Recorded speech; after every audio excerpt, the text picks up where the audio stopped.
नमस्कार दोस्तों, Anoop study zone में आपका स्वागत है। आज है 7 मई और 7 मई को जितने भी इम्पोर्टेंट करंट अफेयर्स होंगे उनको हम देखेंगे। ठीक है, तो चलिए बिना देर किए स्टार्ट करते हैं।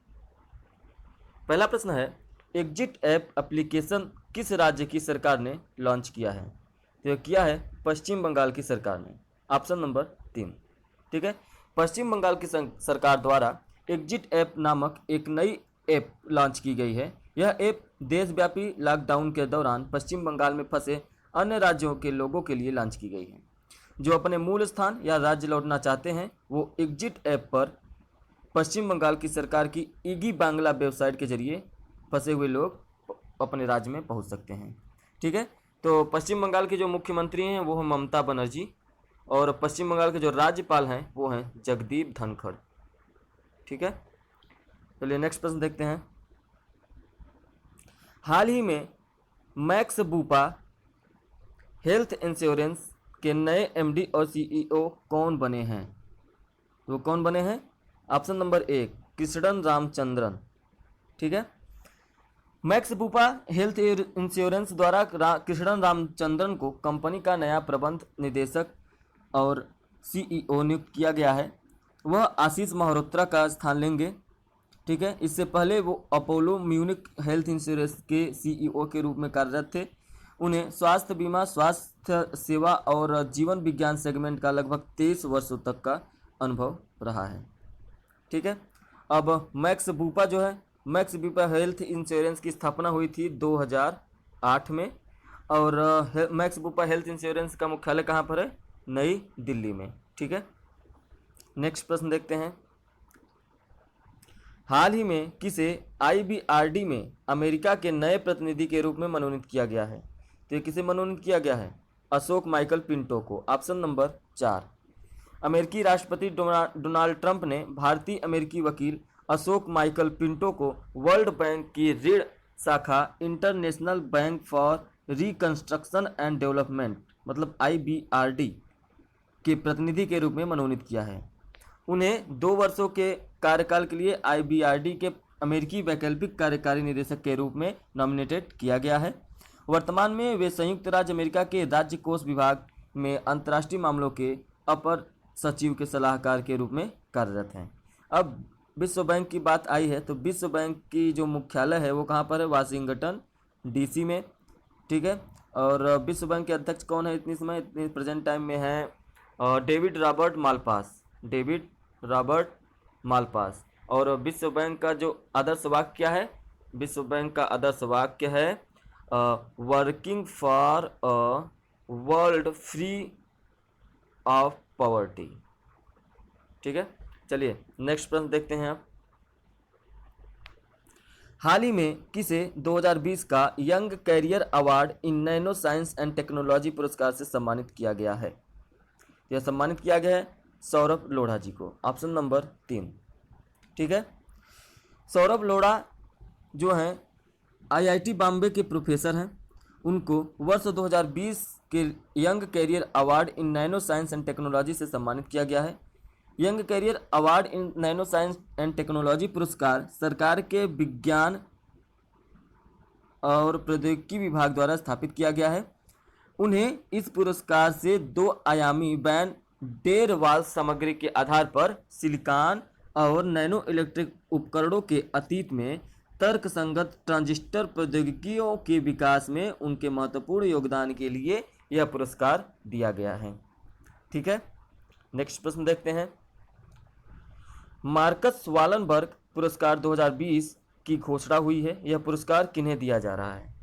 यह पुरस्कार जोसेफ लैंसबर्ग, निकोलस पी कोप्स और रिचर्ड एन वार्निंग, इन तीनों लोगों को संयुक्त रूप से दिया जा रहा है। ठीक है, इस साल जलवायु परिवर्तन में वन वृद्धि की भविष्यवाणी करने वाले ये 3PG का मतलब होता है psychological principles of predicting growth. ठीक है, क्या होता है? 3PG का मतलब होता है साइकोलॉजिकल प्रिंसिपल्स प्रेडिक्टिंग ग्रोथ। इसके लिए जोसेफ लैंसबर्ग, निकोलस पी कोप्स और रिचर्ड एच वार्निंग को संयुक्त रूप से यह पुरस्कार मिला है। ठीक है। यह पुरस्कार स्वीडन के राजा कार्ल गुस्ताफ द्वारा स्वीडन के स्टॉकहोम में एक समारोह के दौरान प्रदान किया जाएगा, जिसकी पुरस्कार राशि कितनी होती है? जिसकी पुरस्कार राशि होती है 2 मिलियन क्रोनर। ठीक है, 2 मिलियन क्रोनर। चलिए नेक्स्ट प्रश्न देखते हैं। हाल ही में व्लादिमीर पुतिन ने किसे द्वितीय विश्व युद्ध मेडल से सम्मानित किया है?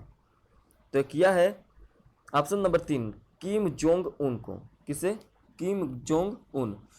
ये रूस के राष्ट्रपति हैं व्लादिमीर पुतिन। इन्होंने नाजी जर्मनी जीत की 75वीं वर्षगांठ के अवसर पर उत्तर कोरिया के तानाशाह किम जोंग उन को स्मारक चिन्ह युद्ध मेडल से सम्मानित किया है। उत्तर कोरियाई नेता किम जोंग उन को द्वितीय विश्व युद्ध मेडल उत्तर कोरियाई क्षेत्र में मारे गए सोवियत सैनिकों की स्मृति को संरक्षित करने में उनकी भूमिका निभाने के लिए उनके सम्मानित किया गया है। ठीक है, अब बात करते हैं रूस की और उत्तर कोरिया की। रूस के राष्ट्रपति कौन है? ये तो हमने देखा कौन है, व्लादिमीर पुतिन। और रूस की राजधानी कहाँ पर है? मॉस्को में है। रूस की मुद्रा क्या होती है? रूसी रूबल होती है। रूस की मुद्रा रूसी रूबल है। अब किम जोंग उन ये उत्तर कोरिया के हैं। इनकी राजधानी क्या है? प्योंगयांग। प्योंगयांग। और उत्तर कोरिया की मुद्रा क्या है? उत्तरी कोरियाई वोन। ठीक है, चलिए नेक्स्ट प्रश्न देखते हैं। हाल ही में भारतीय नौसेना ने कौन सा ऑपरेशन लॉन्च किया है? यह है समुद्र सेतु ऑपरेशन। ठीक है, ऑप्शन नंबर 1 इसका सही है। भारतीय नौसेना द्वारा समुद्र सेतु नामक एक नया अभियान शुरू किया गया है। समुद्र सेतु का मतलब सी ब्रिज भी कहते हैं इंग्लिश में इसको, सी ब्रिज, समुद्र पुल। ठीक है, यह ऑपरेशन कोविड-19 महामारी के दौरान विदेशों में फंसे भारतीय नागरिकों को वापस लाने के प्रयास के रूप में शुरू किया गया है। समुद्र सेतु ऑपरेशन के पहले चरण के तहत भारतीय नौसेना के समुद्री जहाज जलस्वा और मगर इस समय मालदीव गणराज्य के माले बंदरगाह के रास्ते में है, जो 8 मई 2020 से निकासी अभियान शुरू करेगी। 8 मई 2020 से यह अभियान शुरू होगा। और नौसेना के इस समय स्टाफ प्रमुख कौन है? वो है एडमिरल करमबीर सिंह। नेक्स्ट प्रश्न देखते हैं। हाल ही में आर्मी ट्रेनिंग कमांड की कमांड किसने संभाली है? आर्मी ट्रेनिंग कमांड मतलब ARTRAC, army training command lieutenant general Raj Shukla ने। Option number 1 lieutenant general Raj Shukla ने आर्मी ट्रेनिंग कमांड की कमान संभाल ली है।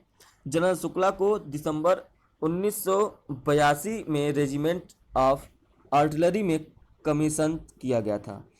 उन्होंने ईस्टर्न और डेजर्ट थिएटर्स में मीडियम रेजिमेंट, आतंकवादी विरोधी अभियानों के एक इन्फेंट्री ब्रिगेड, घाटी में नियंत्रण रेखा के पास एक इन्फेंट्री डिवीजन और पश्चिमी सीमा के साथ एक कोर की कमान भी संभाली।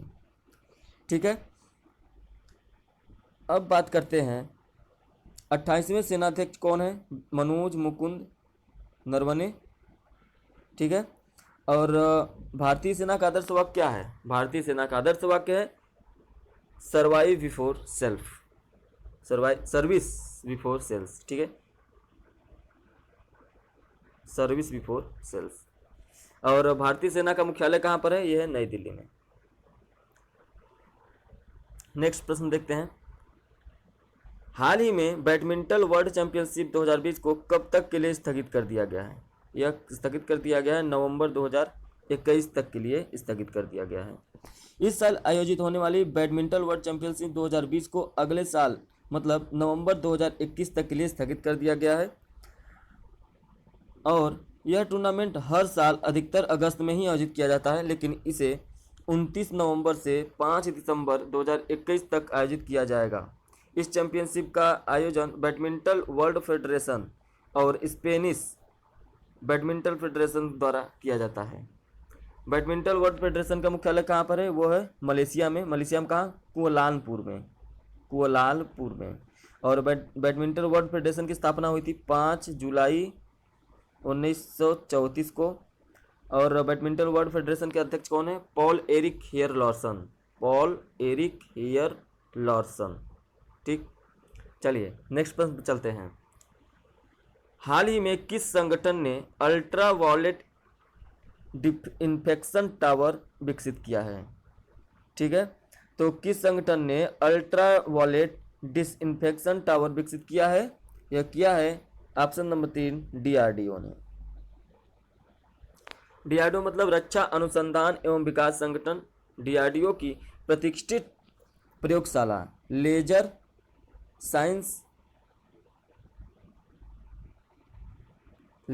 साइंस एंड टेक्नोलॉजी सेंटर द्वारा अल्ट्रा वायलेट डिसइंफेक्शन टावर विकसित किया गया है।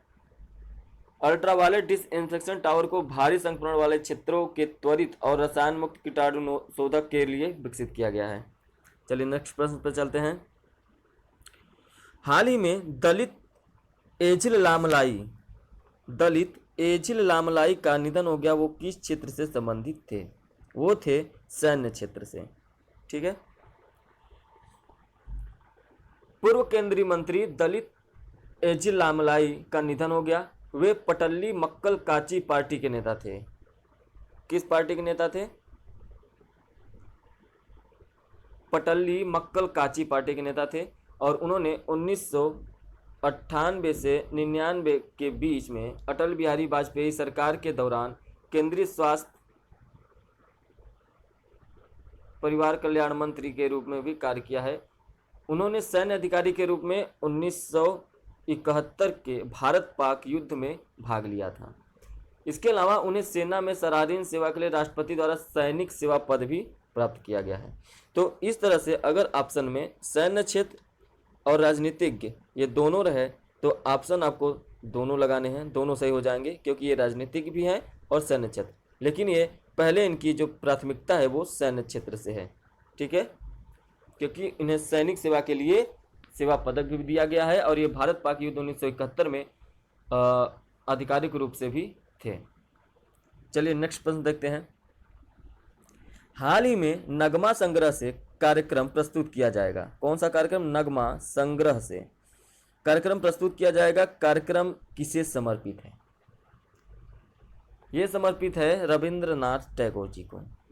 ठीक है, नई दिल्ली स्थित राष्ट्रीय आधुनिक कला संग्रहालय, ठीक है, उसके द्वारा एक वर्चुअल कार्यक्रम नगमा संग्रह से प्रस्तुत किया जाएगा। वर्तमान सप्ताह के लिए इस वर्चुअल कार्यक्रम का जो विषय है वो है आर्टिस्ट बाई आर्टिस्ट्स। ठीक है, आर्टिस्ट बाई आर्टिस्ट्स, कलाकार कलाकारों के द्वारा। और ये गुरुदेव रविंद्रनाथ टैगोर जी को समर्पित है क्योंकि इस सप्ताह 7 मई को उनकी 159वीं जयंती भी मनाई जाएगी। ठीक है, तो ऑप्शन नंबर 2 इसका सही हो जाएगा।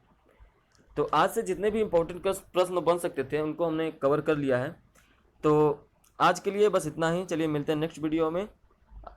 आपको वीडियो पसंद आई हो तो लाइक करें, शेयर करें, कमेंट करें। तब तक के लिए धन्यवाद। जय हिंद।